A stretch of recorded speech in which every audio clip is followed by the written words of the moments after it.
Itoophiyaan qonna kuduraa fi fuduraa qabaattus baay'ina oomisha kanaa garuu gara biyya alaatii galchaa jirti. Akka fakkeenyaattis bu'uuwwan oomisha paappaayyaa fi avukaadoo keessumaa caqasuun hin danda'ama. Gabaasa kana irratti Mitukkuu Fiqaaduu namoota haasofsiisee waan qopheesse qabna gara sanatti isin dabarsa.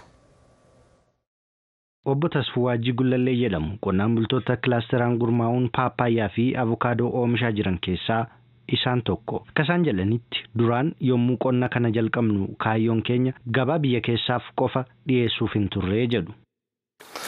Nu amma yaadni keenya gisee hojii kana jammarru ekspoortii goona jennee yaadneeyyu.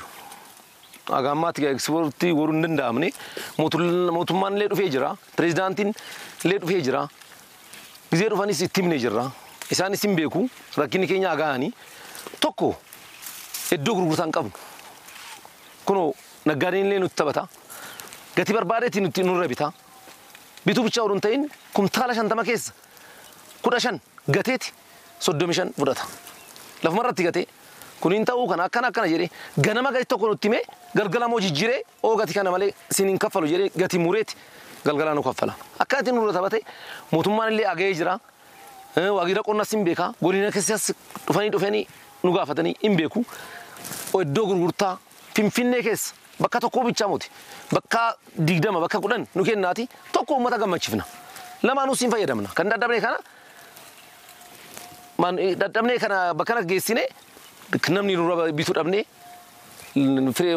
bilchaanne isaa lafa kufee rakkina keessa seenuu nurra hin jiru. Iddoo gurgurtaa nu kenna jennee kun kadhachaa jirra. Agaamman argamne malee kadhachaa jirra. Isaanis nu haagaanii kanumarra jirra jedhu nu harkaan seenne. Qonnaan bulaan biraan yaada isaanii sagalee Ameerikaaf kennan obbo Miidhagsoon yaada obbo Tasfuu deeggaruun kaayyoon keenya oomishaalee paappaayyaa fi avukaadoo kanneen gara warshaaleetti dhiyeessuuf ture garuu haga ammaa hin jalqabnee jedhan. Oduuwwan akkasii galee nuuf bareeda ture. Ammas ta'e kan jarri faddaaliin hojii argatu kana odinna achi galee yeessaa nuumta achi xiyyeeffannee itti gurgurachuun dandeenya jaaseeran. Warri cuunfamman asitti ijaaramee jira garuu hojiin eegalee hin eeggana gaafa eegalee hojiimaan jammarrachaanus malee hin eegalee ijaaramee garuu. Mootummaan akkuma kanaan duraa yoo nu deeggare oomishaalee qonnaa keenyaa gara warshaaleetti geessuun sona itti dabaluun gabaa addunyaaf dhiyeessuuf nuti qophiila kan jedhan immoo obbo Tasfuu Waajjiiti. Nu kuduraa fi muduraa oomishnee kunoo akkanatti geessine kanaan booda kan nu barbaachisu paakdii goonee kunoo manni firiijii kan haalaan nuuf hin jira. Liqaan illee mootummaan ni sirreessee hoo nu fide nu amma meediin Itoophiyaa jennee Awurooppaa keessa, Ameerikaanii keessa, Afrikaa hunduu keessa geessuu dandeenya jechuudha. Akka biyyaattis ta'e akka naannoo Oromiyaatti oomishaaleen fuduraa fi kuduraa osoo jiranii bu'aaleen oomisha kanneen akka cuunfaa, saamunaa fi dibataalee garaagaraa maaliif biyya alaarraa galfamu jedhamanii kan gaafataman ogeessa diinagdee qonnaa kan ta'an gargaaraan Piroofeesaraa Bayyaan Ahimad akkas jechuun ibsu. Amma biyyoota akka keenyaa kan guddachaa jiran kana keessatti oomishni ammaan tana yoo biyya keenya ilaalte ammaan tana rakkoowwan waan gara fuduraa fi muduraa kana industiriitti piroosesii keessa galchuu irratti jiru kana bifa sadiin ilaaluu dandeenya. Tokko warshaaleen agiroo industirii yookaan oomisha qonnaa kana keessaafuu kuduraa fi muduraa kana pirooses godhan biyya keenya keessa hin jiran lakkoofsaan baay'ee xinnoodha. Lakkoofsi isaanii 5 gadi fakkeenyaaf baroota 3-5 darban kana keessa kanumaan ammaan tana hubannoon isaan kanarratti qabanuu maangoorraa juusii dalaguun alatti wanneen amma avukaadoo irraa dibata adda addaa kaarot irraa dibata adda addaa ittiin tolchan kan jedhu kanarratti lakkootu hubannootu jira. Kanaafuu investoroonni investii isaan kanarratti godhuudhaaf baay'ee xiyyeeffannaan isaanitti kennamee hin jiru jechuudha baay'ee xiqqaa. Karaa biraatiin ammaas haalummaan biyyattii teenyaa yoo ilaalle dhiyeessii amma kuduraa dhiyeessuu kanarratti warshaadhaaf dhiyeessii isaatis baay'ee xiqqaadha. Ammaan tan irra guddaan biyyattii teenyaa akka beekamutti parsantii 85 ol qotee bultoota yookaan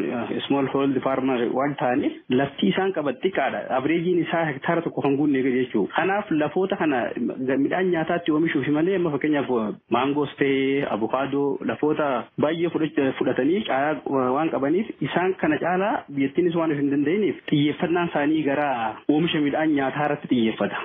Dhimma kanarratti kan gaafataman Korporeeshinii Misooma Industirii Oromiyaatti hoogganaa kan ta'an obbo Siisaay Gammachuu akka naannoo Oromiyaatti oomishaalee qonnaa akka dhiyeessii warshaaleef mijatanitti bifa kilaasteraan oomishamaa jiraachuu himu. Tokkoffaa qonna kana daayiversifaayi gochuu fi koomershaalaayizii gochuudha. Maaliifini namni qotee bulaa fi horsee bulaan gabaa ofiif nyaachuuf qotoo fayyadamu qotuu otoo hin ta'in gabaa biyya keessaaf qotuu qofa otoo hin ta'in gabaa biyya alaa fi indastiriif haala indastiriif ta'uudhaan kan akka oomishu taasisuudha. Fakkeenyaaf amma tomaatoon jira, timaatimni jira, timaatimni indastiraal tomaatoo illee akka oomishamu taasisuu irratti jirra amma. Hojii kanatti galtee jirra. Akkasumas avokaadonis paappaayyaanis halma kanaan haala indastiriitti dhiyaachuu danda'uun kun karaa qonnaatiin kun hojjetamaa kan jiru. Akkasumas sarpilas piroodakshinii fiduuf lafuma amma jiru kanatti kilaaster faarmidhaan hojiin calqabeeti kan jiru. Qonnaan bulaan erga oomishni isaa ga'es gara indastiriiwwaniitti dhiyeessuuf ni rakkata. Kunis oomishaaleen fuduraa fi kuduraa yeroo gabaabaa keessatti ni badu. Kun immoo dhamaatii qonnaan bulaa gatii dhabsiisa jechuun kan ibsan gargaaraa Piroofeesaraa Bayyaan Ahimadi. Amma biyya keenya keessatti yoo fudhanne oomishnummaan wanta kana ittiin dhiyeessuudhaaf gabaadhaaf dhiyeessuu danda'ummaa qotee bulaan keenya kuni ji'a 3 qofa.